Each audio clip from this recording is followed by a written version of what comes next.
எல்லாருக்கும் வணக்கங்க. கடகராசியில் பிறந்தவங்களுக்கு வரக்கூடிய ஜூலை மாதத்தில் கோட்சார ரீதியாக வரக்கூடிய கிரக அமைப்புகளால் எந்த மாதிரியான மாற்றங்கள் வரப்போகுதுன்றது பற்றி தானுங்க ஆதாரபூர்வமாக வேதகால முறையில் துல்லியமாக இந்த பதிவில் நம்ம பார்க்க போகிறோம்.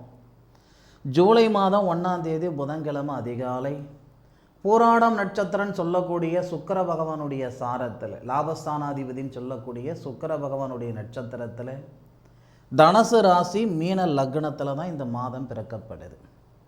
அப்படி பிறக்கப்படக்கூடிய ஜூலை மாதம் கடகராசியில் பிறந்தவங்களுடைய வாழ்க்கையிலையும் வாழ்வாதாரத்திலையும் எந்த மாதிரியான மாற்றங்களை ஏற்படுத்த போகுதுன்றது பற்றி தானுங்க முழுமையாக நாம் இந்த பதிவில் பார்க்க போகிறோம். கடக ராசியாதிபதினு சொல்லக்கூடிய கிரகம் சந்திரன். கடகராசிக்கு மட்டுமே இருக்கக்கூடிய மிகப்பெரிய பிராப்தம் என்னன்னா ராசிநாதன் சந்திரனாகவும் தனஸ்தானாதிபதி சூரியனாகவும் வருவார். வேறு யாருக்குமே அந்த பிராப்தம் கிடையாது. இந்த மாத தொடக்கத்தில் சந்திரன் உங்கள் ராசியாதிபதி சந்திரன் உங்கள் ராசிக்கு 6வது பாவகத்தில் 6வது பாவகத்துக்கு அதிபதினு சொல்லக்கூடிய குரு பகவான் உங்கள் ராசியில் குருவும் சந்திரனும் கிரக பரிவர்த்தனை செய்திருக்குங்க. இந்த மாத தொடக்கத்தில் தனகாரகன் உங்கள் ராசியில் இருக்க உங்கள் ராசிநாதன் சந்திரன் தனஸ்தானாதிபதியை பார்க்கிறார். பொதுவாக வாய்ப்பு வந்தால் நமக்கு ஒரு சந்தர்ப்பம் வந்தால் நம்மக்கிட்ட இருக்கக்கூடிய திறமையை வெளிப்படுத்தி விடலாம் இல்லையா? ஒருத்தர் காசு பணம் கொடுத்து உதவணும் அப்படின்னு நினைக்கிறத விட எனக்கான சந்தர்ப்பம் வந்தால் போதுமானதை நான் போக வேண்டிய இடத்துக்கு போய் சேர்ந்துக்கிடணுங்கன்னு சொல்லக்கூடியவங்க கடகராசியில் ஏகப்பட்ட பேர் பிறந்திருப்பீங்க. இந்த மாதத்தில் இந்த ஜூலை மாதத்தில் இந்த பிரபஞ்சம் கொடுக்கக்கூடிய வாய்ப்புகள் பல பேரை தொழிலதிபராக்க போகுதுங்க. பல பேருடைய வாழ்வாதாரத்தில் இருக்கக்கூடிய சங்கடங்களை சரி செஞ்சுக்க போகுதுங்க. இன்றைக்கி வளர்ந்தவங்க வாழ்ந்தவங்க சாதித்தவங்க சம்பாதிச்சவங்க எல்லாருக்குமே இந்த பிரபஞ்சம் ஒரு சந்தர்ப்பம் ஏற்படுத்தி கொடுத்துருக்கோம் இல்லையா? அந்த சந்தர்ப்பத்தை பயன்படுத்திக்கிட்டதுனால தானே இன்றைக்கி மேலுக்கு இருக்காங்க. ஜூலை மாதம் முதல்லையே அதாவது 1ஆம் தேதியிலிருந்து 6ஆம் தேதி வரை தனஸ்தானாதிபதினு சொல்லக்கூடிய கிரகம் 12வது பாவகத்தில் மறைஞ்சி ராகு சாரம் வாங்குவார். திருவாதிரை நட்சத்திரம் சொல்லக்கூடிய சிவபெருமான அவதரித்த நட்சத்திரத்தில் தனஸ்தானாதிபதி 12வது பாவகத்தில் மறைஞ்சி திருவாதிரை நட்சத்திரம் ராகு சாரம் வாங்குவார். தயவு செய்து 1ஆம் தேதியிலிருந்து 6ஆம் தேதி வரை கடகராசியில் பிறந்தவங்க அவசரப்பட்டு ஒரு செயல் செய்ய வேண்டாம். ஒரு செயல் செய்யணுன்ற ஆசை நம்ம மனசில் வர்றது சகஜியம்தான். ஆனால் அந்த செயல் செய்கிறதுக்கான வாய்ப்பு நமக்கு இருக்கா இல்லையா நம்ம யோசனை பண்ணணும். பணம் இருந்தால் எது வேணாலும் செஞ்சுக்கிடலான்ற இடத்துலலாம் இப்போ இல்லை.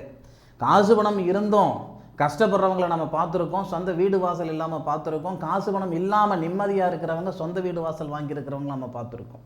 அப்போது பணத்தை தாண்டி பார்த்திங்கன்னா சந்தோஷம் இந்த பிரபஞ்சம் கொடுக்கக்கூடிய பொக்கிஷம். 1ஆம் தேதியிலிருந்து 6ஆம் தேதி வரை 100% கடகராசியில் பிறந்தவங்களுக்கு சாதகமான பலன் கிடையாது. ஒரு சில சங்கடங்களை ஏற்படுத்திவிடும். அவசரப்பட்டு எதிலையாவது இன்வெஸ்ட்மெண்ட் பண்ணீங்க, இல்லை ஒரு இடம் வாங்கினீங்க, இல்லை நான் ஒரு மன வாழ்க்கைக்கு ஃபிக்ஸ் பண்ணுறேன் அப்படின்னு ஃபிக்ஸ் பண்ணுறதோ எந்த ஒரு செயல் செய்தாலும் ஒரு முறைக்கு 4 முறை யோசனை பண்ணி பாருங்கள். இந்த நேரத்தில் திருவாதிரை நட்சத்திரத்தில் ராகுடி நட்சத்திரத்தில் சூரியன் இருந்து சூரியன் தனஸ்தானாதிபதி குடும்பஸ்தானாதிபதி உடலஸ்தானாதிபதி 12ல் மறைஞ்சிருக்கும் போது நமக்கு நல்ல பலன் கொடுக்குமா? நம்ம ராசியாதிபதி வேற 6ல் மறைஞ்சிருக்கிறார். இது எல்லாமே நமக்கு ஒரு விதமான உறுத்தலை கொடுக்கக்கூடிய ஒரு சில சங்கடங்களை கொடுக்கக்கூடிய நேரம்தான். 1ஆம் தேதியிலிருந்து 6ஆம் தேதி வரைக்கும் தயவு செய்து பொறுமையாக இருங்க. 6ஆம் தேதியிலிருந்து வளர்ச்சியின் பாதையில் ஓடுறதுக்கு ரெடியாகிடுங்க. 6ஆம் தேதியிலிருந்து 19ஆம் தேதி வரை தனஸ்தானாதிபதினு சொல்லக்கூடிய சூரியன் தனகாரகனுடைய சாரம் வாங்குவார். சாரம் இல்லைன்னா சாஸ்திரம் கிடையாதுங்க. இன்றைக்கி இருக்கிற ஜோதிடர்கள் ராசியை வச்சு மையப்படுத்தி ஜோதிடம் சொல்கிறவங்களாம் நிறைய பேர் இருக்காங்க. ஆனால் சாரம் இல்லாமல் சாஸ்திரம் கிடையாது. மாட்டுக்கு பல்லு முக்கியம்னா மனுஷனுக்கு சொல்லு முக்கியம்னு சொல்லுவாங்க. சாஸ்திரத்துக்கு சாரம் தான் முக்கியம். தனஸ்தானாதிபதி இதே இடத்துல 12வது பாவகத்தில் மறைஞ்சி புனர்பூச நட்சத்திரம் சொல்லக்கூடிய அதாவது ராமர் அவதரித்த நட்சத்திரம்னு சொல்லுவாங்க. ஸ்ரீராமர் அவதரித்த நட்சத்திரம். அந்த நட்சத்திரம் குரு பகவானுடையது. அப்போது இந்த குரு பகவான் உங்கள் ராசியில் உச்சநிலையில் இருக்க குரு பகவான் தனஸ்தானாதிபதிக்கு சாரம் கொடுக்க அந்த தனஸ்தானாதிபதினு சொல்லக்கூடிய சூரியன் 12வது பாவகத்தில் மறைஞ்சிருக்கும் பொழுது உங்கள் ராசியாதிபதி உங்கள் ராசியை பார்ப்பார். இது எல்லாமே நமக்கு கோர்வையாக நல்ல விதமாக இருக்குது. இந்த நேரத்தில் நீங்கள் செய்யக்கூடிய செயலுக்கு மிகப்பெரிய ஒரு வாய்ப்புகள் இருக்கும். வாய்ப்புகள் அப்படின்னா, அதாவது நம்ம போகிற தண்ணியில் நீச்சல் அடிச்சுட்டு போகிறதுக்கும் எதிர்நீச்சல் அடிக்கிறதுக்கு வித்தியாசம் இருக்குது இல்லையா? கடகராசியில் பிறந்தவங்க இந்த குரு பகவான் பயிற்சிக்கு அப்புறம்தான் ஓரளவுக்கு நிம்மதியாக இருந்திருப்பீங்க. அப்போது இந்த சூழலில், அதாவது அந்த இந்த ஜூலை மாதம் 6 தேதியிலிருந்து 19 தேதிக்குள்ளார நடக்கக்கூடிய நிகழ்வுகள் பார்த்திங்கன்னா மன நிறைவை கொடுக்கும். நிறைய பேருக்கு மன அழுத்தம் இருந்திருக்கும், அந்த மன அழுத்தம் சரியாகிறதுக்கான வாய்ப்பு கொடுக்கும். மன வாழ்க்கையில் சிக்கல்கள் எல்லாம் ஏற்பட்டுருக்கும், அந்த சிக்கல் எல்லாம் சரியாகிறதுக்கு வாய்ப்பு இருக்குது. சார், மன வாழ்க்கையில் இருக்கிற சிக்கல்கள் எப்படி சரியாகும், எனக்கு ஆதாரம் கொடுங்க சார் அப்படின்னா, இந்த சுக்கிரன் தான் திருமணக்காரகன். அந்த சுக்கிரன் உங்கள் ராசியிலிருந்து ராசிக்கு 7வது பாவகத்தை பார்க்கிறார்.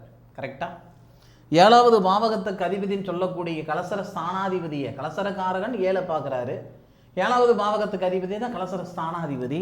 இந்த சுக்கிரன் குருவோட சேர்ந்துருப்பார். குருவுடைய வீட்டில் தான் கலசர ஸ்தானாதிபதி இருக்கிறாரு. குரு பார்க்கிறாரு.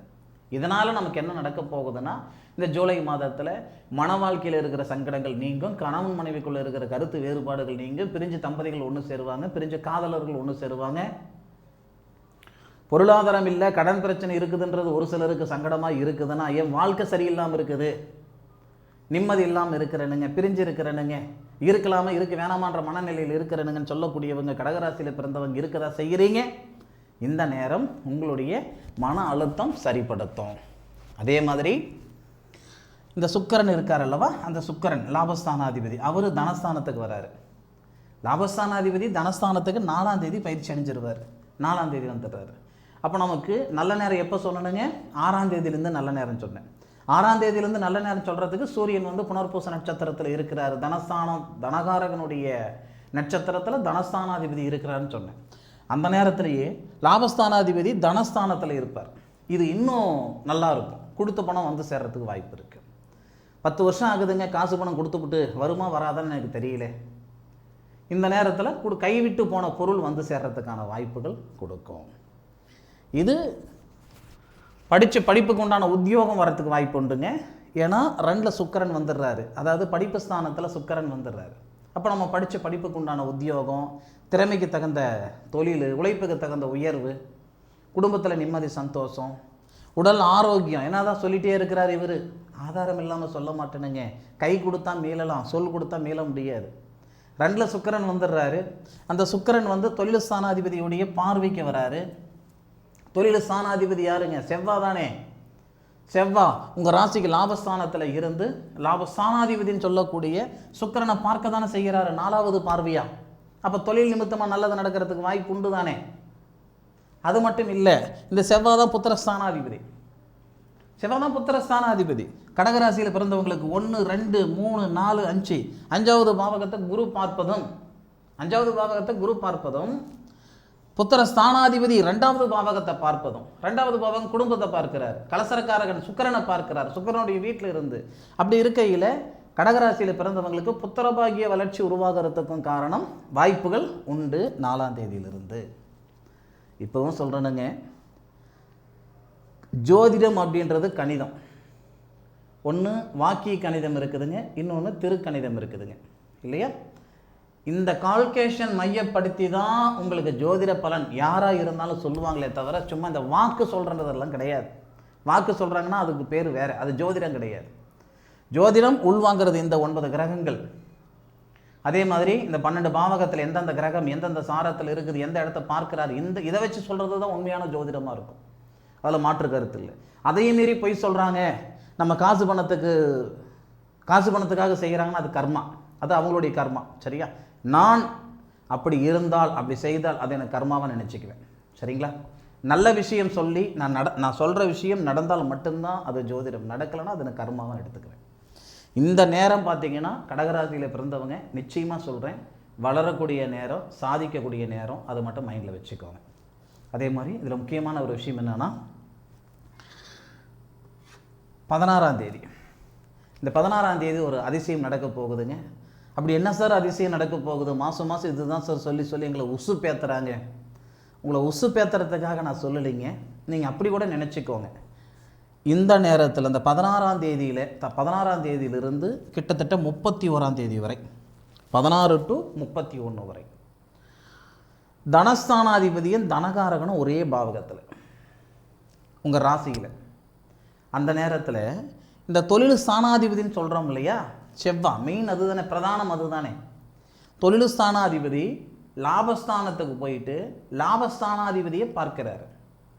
தனஸ்தானாதிபதி தனகாரகனும் ஒரே பாவகத்தில். அப்போ நமக்கு இந்த புதன் இருப்பார்ல, இந்த புதன், அந்த புதனும் நமக்கு 2வது பாவகத்துக்கு வந்துடுறார். இது எல்லாமே நமக்கு எப்படி இருக்குதுன்னா, நான் முதலே ஒரு வார்த்தை சொன்னேன், கடகராசியில் பிறந்தவங்களை தொழிலதிபர் ஆக்கிறதுக்கான ஒரு வாய்ப்பு இந்த ஜூலை மாதம் தரப்போகுதுங்க அப்படின்ட்டு.